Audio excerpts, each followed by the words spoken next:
Hello guys, welcome to wild wolf. నేను మీ జాకిర్ హుసేన్. ఇక ఎప్పుడెప్పుడని ఎదురు చూస్తున్న డాకు మహారాజ్ అయితే వచ్చేసింది. సో మూవీ రివ్యూ అడిగి తెలుసుకుందాం. ఈ సంక్రాంతికి కూడా సంక్రాంతి అల్లుడు బాలయ్య బాబు గారు అంటున్నారు. సో ప్రస్తుతం మనతోటి సినీ క్రిటిక్ రాహుల్ అయ్యారు ఉన్నారు. వెల్కమ్ చెప్పిద్దాం. Hi sir. హాయ్ అండి. ఎట్లుంది డాకు మహారాజా మూవీ? అయితే బొమ్మ బ్లాక్ బ్లస్టర్ అంటున్నారు. అసలు రివ్యూ ఎలా ఉంది? మూవీ రివ్యూ అనడం కన్నా కూడా బాలకృష్ణ గారి కెరియర్లో మరో సినిమా గుర్తుండిపోయే సినిమా డాకు మహారాజ్. డాకు మహారాజ్ అనే పేరు ఆయనకి ఎందుకు వచ్చింది, అసలు డాకు మహారాజ్ ఎవరు, ఏ రాష్ట్రంలో స్టార్ట్ అవుతుంది, ఏ ప్రాంతంలో స్టార్ట్ అవుతుంది, ఏ పీరియడ్లో స్టార్ట్ అవుతుంది అనేది సినిమా చూడాల్సిందే. ఎందుకంటే ఇప్పుడు నేను సినిమా చూసొచ్చేసి సినిమాలో ఉండే కథని చెప్పడం కన్నా కూడా సినిమాలో technical values, production values, director ఎంచుకున్న స్క్రీన్ ప్లే అండ్ డైరెక్టర్ ఎంచుకున్న కథ, ఒక పాప చుట్టూ తిరిగే కథ లేదా ఒక ఫ్యామిలీ చుట్టూ తిరిగే కథ. ఎందుకంటే మనం ఒక సినిమా చూస్తున్నప్పుడు ఒక అంశం చుట్టూ కథ తిరుగుతూ ఉంటుంది. ఇక్కడ ఇందులో భిన్నమైన అంశాలు ఉన్నాయి ఈ సినిమాలో. మంచినీటి కోసం పోరాడే ఒక ప్రాంతంలో ఒక వీరుడి కథ. ఆయన పాత్రని ఎలా డిజైన్ చేశారు అంటే, డాకు మహారాజ్ గారి పాత్రని అంత పద్ధతైన ఒక ఆఫీసర్ పాత్ర నుంచి డాకు మహారాజ్ ఎలా అయ్యారు, అసలు ఆ మహారాజ్ అవ్వడానికి కారణం ఏంటి అనేది మనకు ట్విస్ట్. పోతే సినిమా స్టార్టింగ్లో చూసుకుంటే మనకు ట్రైలర్లో కట్లో చూపించినట్టు కూడా అనగనగా ఒక ప్రాంతానికి ఒక తలలేని రాజు ఉండేవాడు అని ఒక ట్రైలర్ ఉంటుంది. దాంట్లో స్టార్ట్ అవుతుంది. బాలకృష్ణ గారి ఎంట్రీ డైలాగ్తో బాలకృష్ణ గారి ఎంట్రీ డైలాగ్ రావడం, డాకు మహారాజ్ అని టైటిల్ పడుతుంది. తర్వాత కథ స్టార్ట్ అవుతుంది. ఫస్ట్ హాఫ్ అంతా కూడా విలన్ ఇంట్రడక్షన్స్, విలన్ ఎలివేషన్స్, అసలు విలన్స్కి మన డాకు మహారాజ్కి ఉన్న సంబంధం ఏంటి, అండ్ అనుచరులు మనం చూస్తుంటాం ముసుగు కట్టుకొని అంతా వస్తుంటారు కదా, వాళ్ళ అనుచరులకు సంబంధించిన వాళ్ళకి, ప్లస్ ఆ పాప ఏదైతే చిన్ని చిన్ని సాంగ్ అనేది మనం చూసామో ఆ పాపకి బాలకృష్ణ గారికి సంబంధం ఏంటి, అందరూ అనుకున్న విధంగా బాలకృష్ణ గారికి ఆ పాప కూతురా, బాలకృష్ణ గారికి ఆ భార్య చనిపోయి ఉంటుందా, ఇవన్నీ మీరు థియేటర్లో చూడాల్సిందే. అసలు సూపర్ డూపర్ ట్విస్ట్ ఉంటుందండి. అసలు అది ఆ పాపకి బాలకృష్ణ గారికి సంబంధం అనేది ఎంత మంచి ట్విస్ట్ అంటే అంత మంచి ట్విస్ట్. రొటీన్ స్టోరీ అని నేను అనను, కానీ ఎందుకంటే ఇప్పుడు మన 100 ఏళ్ల తెలుగు సినిమా చరిత్రలో ఏదో ఒక స్టోరీకి ఏదో ఒక సినిమాకి లింక్ ఉంటుంది. అర్థమవుతుంది? అదే తెలుగు సినిమా. ఎందుకంటే జీవితంలో జరిగే అంశాలు, మనం చూసే అంశాలు, మన చుట్టూ జరిగేవి, పేపర్లలో న్యూస్ల్లో కొన్ని రాష్ట్రాలలో జరిగేవి తీసుకొచ్చి మన సినిమాలో పెట్టడమే ప్రాధాన్యత. అలాంటిది ఈ సినిమా రొటీన్ స్టోరీ లాగుంది. ఈ సినిమా ఎప్పుడో మేము ఆల్రెడీ చూసాము. కొంతమంది కిక్కు 2తో పోలుస్తున్నారు, కొంతమంది ఇట్లా పోల్చడం కాదు. స్క్రీన్ ప్లే ఏంటి, ఆ కథకి ఈ కథకి సంబంధం ఏంటి? బాలకృష్ణ గారి సినిమాకి అంత ఈజీగా ఆయన కథ ఒప్పుకుంటాడా? ఒక అంశం లేనిదే ఒప్పుకుంటాడా? ఆ నాలెడ్జ్ లేని వాళ్ళు కూడా మాట్లాడుతున్నారు చూడండి సినిమా గురించి. ఇంకా వాళ్ళకి ఒక దండం పెట్టచ్చు అనమాట. ఎట్లుందన్న హీరోయిన్స్ కి ఉన్న స్కోప్ ఉందా స్టోరీలో?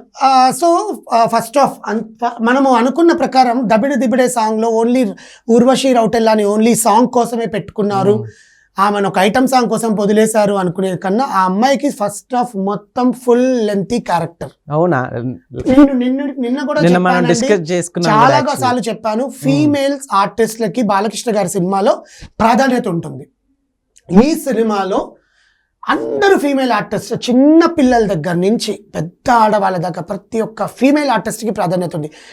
ఆడవాళ్ళు ఎదిరించగలరు, ఆడవాళ్ళు పోరాడగలరు. ఆడవారిలో కూడా ఆడదంటేనే శక్తి, మహిళ అంటే ఒక శక్తి. ఆ శక్తిని టచ్ చేస్తే ఏమవుతుంది అనేది చూపించారనమాట ఈ సినిమాలో.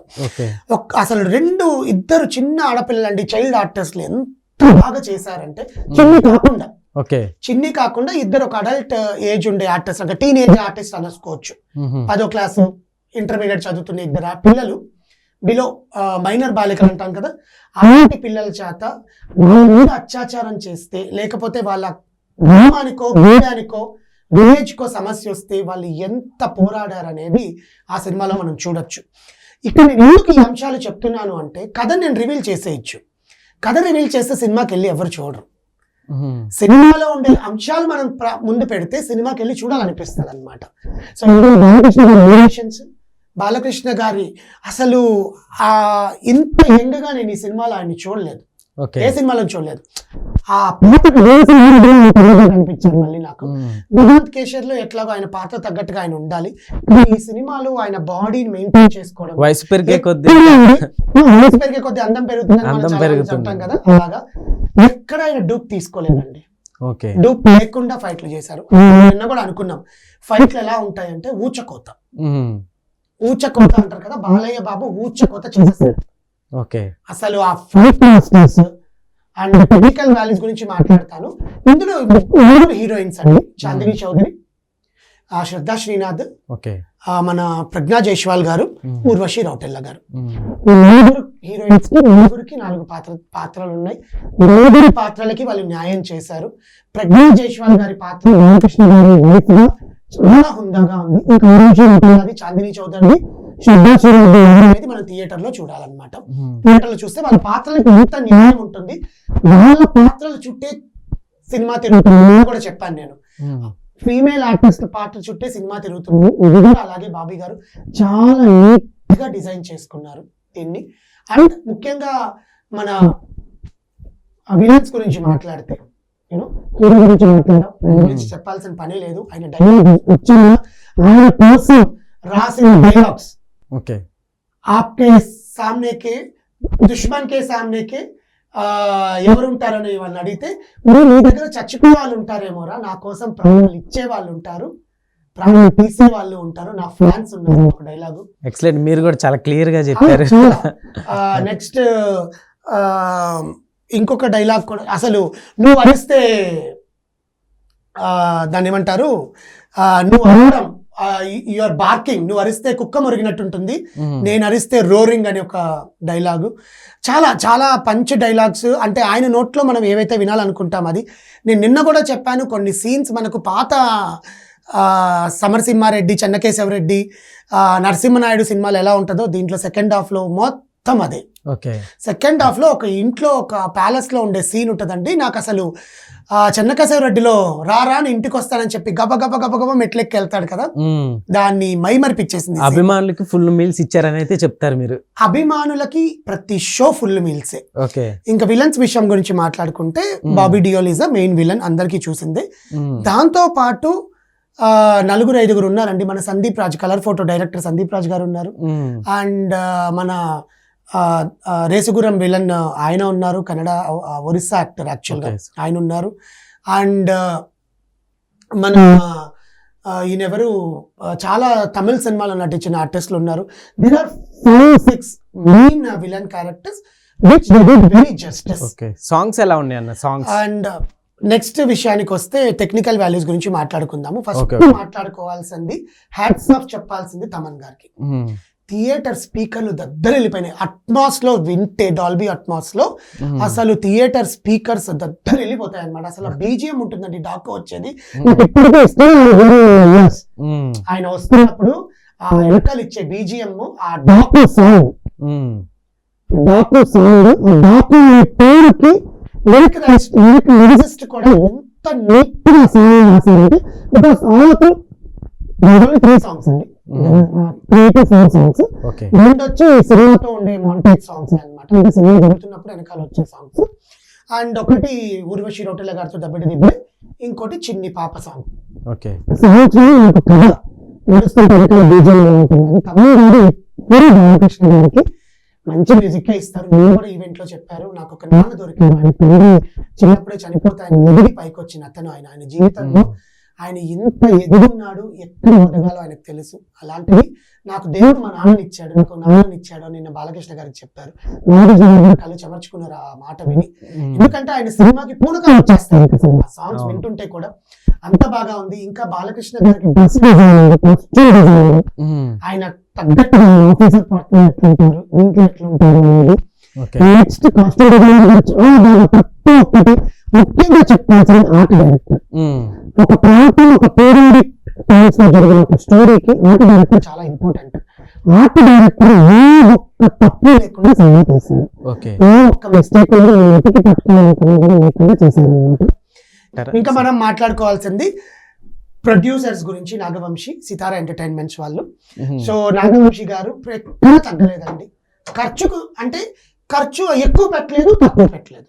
ఆ సినిమాకి ఎంత కావాలో అంతే. ఓకే, మేము 500 కోట్లు పెట్టాము, 700 కోట్లు పెట్టాము, 1000 కోట్లు పెట్టాము అని వాళ్ళు ఎక్కడ చెప్తున్నారు. ఆ సినిమాకి ఎంత పరిధిలో ఉందో, కానీ ప్రతి ఒక్క లొకేషన్ సెట్ కాదండి. డైరెక్ట్ గా అక్కడికి వెళ్ళి షూట్ తీశారు. ఒక్క ప్రాంతాన్ని సెట్ వేశారు, ఆ ప్రాంతం సెట్ మాత్రమే, మిగతాదంతా కూడా సెట్ కాదన్నమాట. లొకేషన్స్ లోనే మంచిగా తీశారు. అక్కడ ప్రొడక్షన్ వాల్యూస్ మెచ్చుకోవచ్చు. కళ్ళ ముందు కనిపిస్తుంది production values. Next cinematography Vijay గారు చాలా అంటే చాలా బాగా మనకు చూపించారు. అంటే ఒక ప్రాంతంలో ఎక్కడ డిస్టర్బెన్స్ రాకుండా అంటే బాలకృష్ణ గారిని చూపించడం, ఫేసెస్ క్లియర్ గా కనిపించడం లేకుండా మనకి ఎక్కడ. సో ఎందుకంటే అంతమంది ఆర్టిస్టులు ఒక ఫ్రేమ్ లో ఉన్నప్పుడు అందరినీ మనం చూపించాల్సింది. ప్రతి ఒక్క ఎఫెక్ట్ చాలా బాగా చూపించారు, ఇంక్లూడింగ్ CGI. ఓకే, యానిమల్స్ ని చాలా మంది ఇబ్బంది పెట్టారు, యానిమల్స్ ని చంపే సీన్స్ ఉన్నాయి అని చాలా మంది మాట్లాడితే ఇట్స్ కంప్లీట్లీ CGI అండి. ఆ పాత్రకి మనం చెప్పాలి కాబట్టి చూపించాలి. కొన్ని మనకు ఇబ్బందికరంగా ఉంటాయి, బట్ ఏంటంటే సినిమా కాబట్టి సినిమా పరంగా మనం చూస్తే సరిపోతుంది. మనం మాట్లాడాల్సింది captain of the ship Bobby Kolla గురించి అండి. ఆయన బాలకృష్ణ గారిని ఎంచుకునే యంగ్ డైరెక్టర్. పెద్ద పెద్ద డైరెక్టర్స్ ఒక పెద్ద హీరోలతో పెట్టుకుంటే యూనో తడబడతారు. ఆయన ఎలా చూపించాలి, అభిమానులకి ఎక్కడ ఏది తక్కువ కాకుండా చూపించాలి అనేది. సో అలాంటిది ఈయనని నిలబెట్టడం, ఆయనకి ఇచ్చిన ఎలివేషన్స్ ఎక్కడ తగ్గకుండా, ఆయన క్యారెక్టర్ అయింది చుట్టూ ఉండే జనాల కన్నా ఈయన క్యారెక్టర్ ఎక్కడా తగ్గకుండా. ఎందుకంటే బాలకృష్ణ గారి సినిమాలో అందరి క్యారెక్టర్స్ ఇంపార్టెన్స్ ఉంటుందండి, హీరోకి ఒక్కరికే కాదు. ఆయన క్యారెక్టర్ వాళ్ళతో బట్టి ఈయన నడుచుకుంటాడు, అలాగే తీశారు ప్రతి ఒక్క క్యారెక్టర్. అసలు కొన్ని సీన్స్ అయితే even I got in to the tears. ఆయన ఏడిపించేశాడు కొన్ని సీన్స్లో. అసలు స్టార్టింగ్ నుంచి చాలా అంటే చాలా అన్ని భావోద్వేగాలు మనకు కలిసి సంక్రాంతికి మనం అరిసెలు, జంతికలు, లడ్లు ఇవన్నీ తింటాం కదా, ఇవన్నీ కలిసి ఉంటేనే పండగ కదా. గొబ్బెమ్మలు, హరిదాసులు, ఇంటి ముందు ముగ్గులు, భోగి మంటలు, రేగి పండ్లు, కనుమ మాంస భోజనాలు, ఇవన్నీ కలిపి మనకు సంక్రాంతి పండుగ ఎలా ఉంటుందో డాకు మహారాజ్ బాబీ కొల్లా గారు మనకిచ్చిన సంక్రాంతి పండుగ కానుక డాకు మహారాజ్. ఓకే, ఫైనల్ గా రేటింగ్ ఎంత ఇస్తారన్న? రేటింగ్ పరంగా టెక్నికల్ వాల్యూస్ అన్ని చూసుకున్నా కూడా 3 to 3.5 మనం రేటింగ్ ఇవ్వచ్చు. బికాస్ ఎందుకు నేను 3 to 3.5 అని ఇచ్చేదానికి కూడా చెప్తున్నాను. ఇంత చెప్పి అత్యాస అనేది మనకి ఎప్పుడు పనికిరాదు, మనకు దృష్టి అనేది తగులుతుంది. సో అవతల వాళ్ళ దృష్టి కోసం మిగతా 1.5 తీసేసి 3.5 ఇచ్చాను. ఓకే, థ్యాంక్ యూ అండి, థ్యాంక్ యూ.